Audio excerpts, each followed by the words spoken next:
নমস্কার, কেমন আছেন সবাই? আশা করি ভালো আছেন। আমার রান্নাঘরে আপনাদের সবাইকে স্বাগত জানাই। আজ আবারও একটা নতুন রেসিপি নিয়ে আপনাদের সামনে শেয়ার করতে এলাম। চলুন তাহলে এবার রেসিপিটা দেখে নিন। আজ বানাচ্ছি চিংড়ি দিয়ে চাল কুমড়ো। এই রেসিপিটা সবার বাড়িতেই কম বেশি হয়ে থাকে।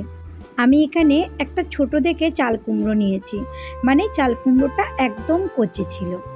এরপর এখানে বেশ কয়েকটা কাঁচা লঙ্কা নিয়েছি, লঙ্কাগুলো পেকে গেছে। এরপর কয়েকটা, বেশি ছিল না, অল্পই ছিল চিংড়ি মাছ, তাই ভেজে নিলাম।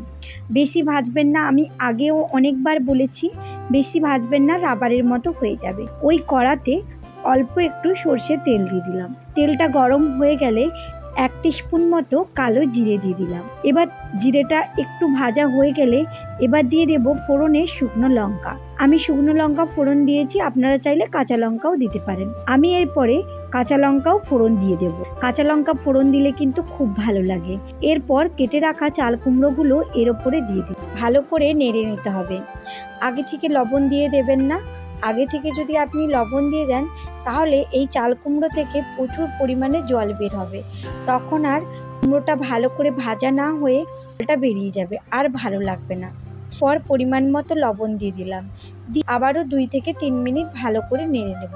পরে জলটা শুকিয়েও যায় আর চাল কুমড়োগুলো সেদ্ধ হয়ে যায়। হ্যাঁ, গ্যাসের ফ্লেমটা কিন্তু হাই থাকবে। এইভাবে নাড়তে নাড়তে কিন্তু আমি চাল কুমড়োটাকে সেদ্ধ করে নিয়েছি।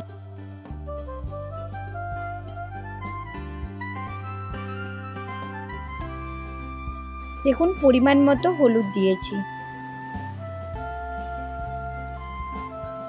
এরপর আবারও 2 থেকে 3 মিনিট নেড়ে নেব। আপনারা যদি লঙ্কার গুঁড়ো পছন্দ করেন তাহলে লঙ্কার গুঁড়োটাও দিতে পারেন। আমি এখানে আর লঙ্কার গুঁড়ো দিইনি। এরপর এখানে দিয়ে দেব জিরে গুঁড়ো। এটা অপশনাল, আপনারা দিতে পারেন, নাও দিতে পারেন। দিয়ে আবারও ভালো করে মিশিয়ে নিতে হবে। এরপর এখানে দিয়ে দেব ভেজে রাখা চিংড়ি মাছ। কেউ যদি এই রান্নাটা নিরামিষ করতে চান তাহলে চিংড়ি মাছটা দেবেন না। দেখবেন নিরামিষ দিনেও এই রান্নাটা খুব ভালো লাগে। এরপরে ভালো করে নেড়ে নিতে হবে। দেখুন, মোটামুটি চাল কুমড়োটা একদম সেদ্ধ হয়ে গেছে। রান্নার ফাঁকে আমি কিন্তু 1 টিস্পুন কালো সর্ষে আর 1 টিস্পুন সাদা সর্ষে বেটে নিয়েছিলাম, সঙ্গে বেশ কিছুটা কাঁচা লঙ্কা দিয়ে এইবারে এইখানে সর্ষেটা দিয়ে দেব। দিয়ে আবারও 2 থেকে 3 মিনিট ভালো করে নেড়ে নিতে হবে, যতক্ষণ না সর্ষের যে একটা ঝাঁঝ আছে ওটা চলে যাচ্ছে। এই রান্নাটার শেষ হওয়ার মুখেই আমি কিন্তু 1 টিস্পুন মতো ঘি দিয়েছিলাম, ওটার আপনাদের সঙ্গে শেয়ার করতে পারিনি। আর অল্প পরিমাণে চিনি, না হলে কিন্তু একদম ভালো লাগবে না খেতে। দেখুন, আমার এই রান্নাটা একদম রেডি। দেখুন, দেখতেও যেরকম হয়ে গেছে সেই রকম সুন্দর খেতেও হয়েছে। এই রান্নাটা আমার তো খুব ভালো লাগে। আপনাদের কেমন লাগে আপনারা কিন্তু কমেন্ট করে জানাবেন।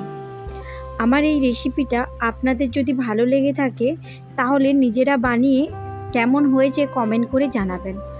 আর যদি আমার পরবর্তী ভিডিও দেখতে চান তাহলে সাবস্ক্রাইব করে পাশে থাকবেন। চলুন, দেখা হচ্ছে পরের ভিডিওতে।